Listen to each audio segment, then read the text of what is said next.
So the reason I wanted to get this stuff is because I wanted to actually discover how to create my own happiness. That's why I wanted to learn this, was to learn how to create my own happiness.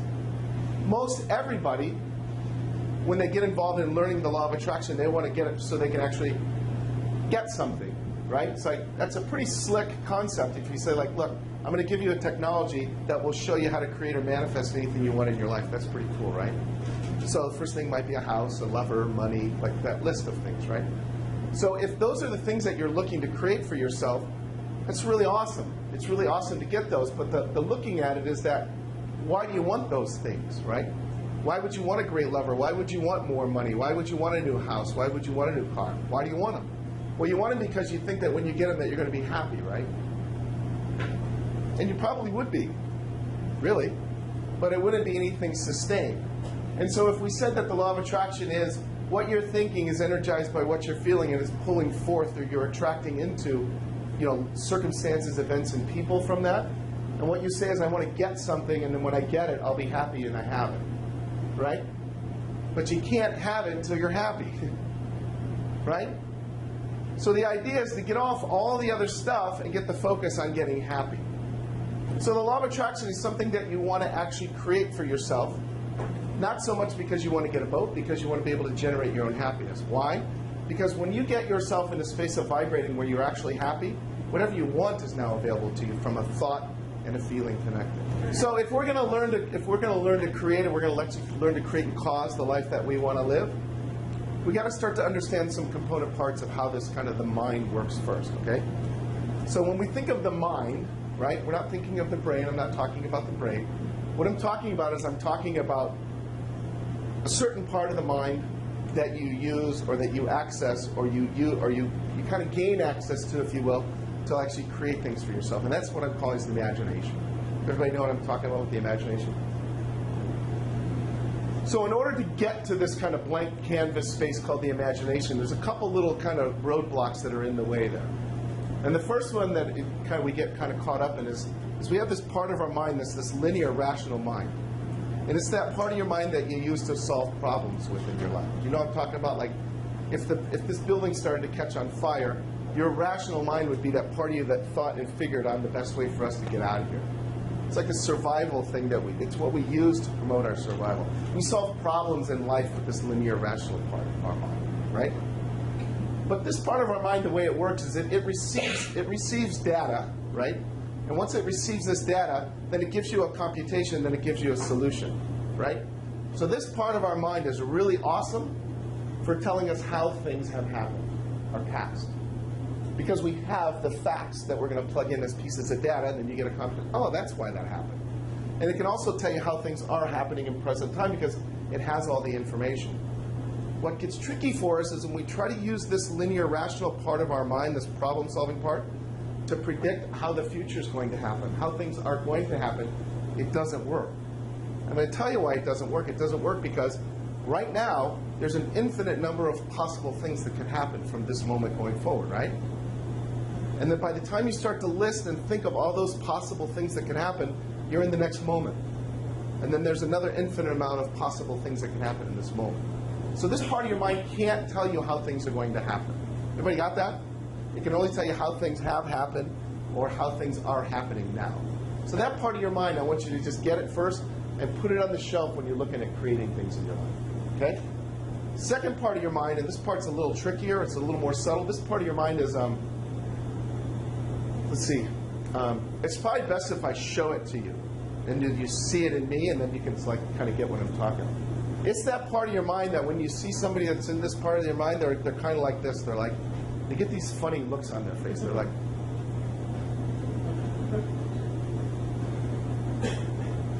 right? That's it, right? So that part of the mind that I'm talking about, I'm calling that the chattering mind. So everybody close your eyes for a second. Okay? And I want everybody to think of, everybody to think of a pink elephant. Okay? Just hold your attention on that pink elephant. And what the chattering mind is that little voice that might be going like, this is stupid. Why are we doing pink elephants? Oh, God. Did I leave the iron on? Oh, my God.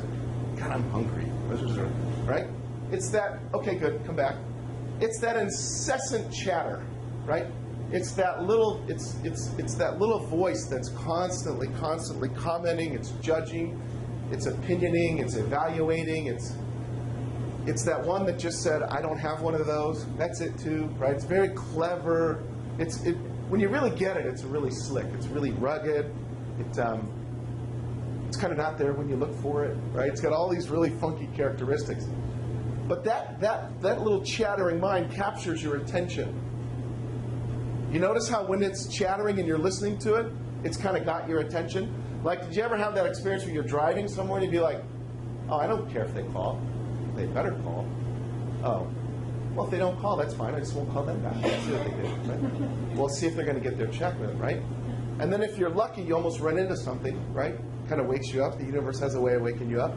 But if not, you can go 4 or 5 miles in a complete monologue with yourself over something that's not even happening. That may be foreign to you guys, but I've experienced that quite a few times. Okay? That's the part I'm talking about, that chattering mind. And we're going to talk a little bit later on actually how to handle that. Because what you'll see is you can't be in your imagination putting up thoughts that actually evoke positive feelings for you and be in that chattering mind. Do you get that? Everybody get that? So there's camp number 1, which is you're listening to this chattering mind. And then there's camp number 2, which is you're actually creating a future for yourself. You can't be in both camps at the same time. So the invitation is, and we're going to talk about it a little bit later, is I'm trying to clear a pathway for you to access your imagination. First thing that you've got in the component part of the mind is you've got this linear rational mind that you use to pose and solve problems to your survival, right? You use it to figure algebra problems, right? That part. It's a beautiful part of our mind. It's a nightmare when it comes to predicting your future because it can't tell you how things are going to happen. You know, I want to get a picture when I deliver this piece, and everybody's seen The Grinch That Stole Christmas.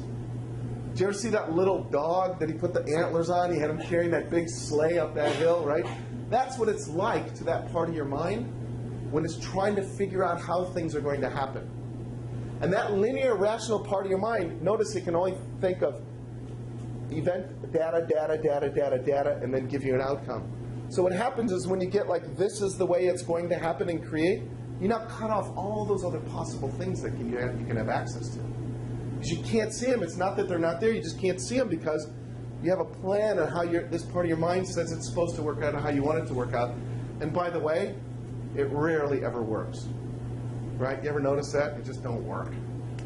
Because you got an infinite number of possible pieces of data, and there you are picking out one piece of it, trying to make it all go that way. So shelf that piece when we're talking about creating with the law of attraction. And then this other chattering mind we're going to talk about in a minute. And now I want to talk about this thing called the imagination. So it's pretty funky that I became a grown man, graduated from law school, went out into the work world and did all these kind of things and never had any conversations or any access to my imagination. That was bizarre to me. And then I started to look back on my life and then I went, oh, that's not true. I've actually had quite a few people try to get me out of there. Right? Starting with my parents, right? My parents are constantly not to have me daydream, stop daydreaming, stop, right? They're constantly pulling me out of like my most powerful place where I can actually create and access my future. My parents, in their best of interest, to make sure that I actually became somebody who could pay taxes and get a wife and have a job so they could know that they did their job, didn't want me in their imagination, in my imagination. They didn't want me in there.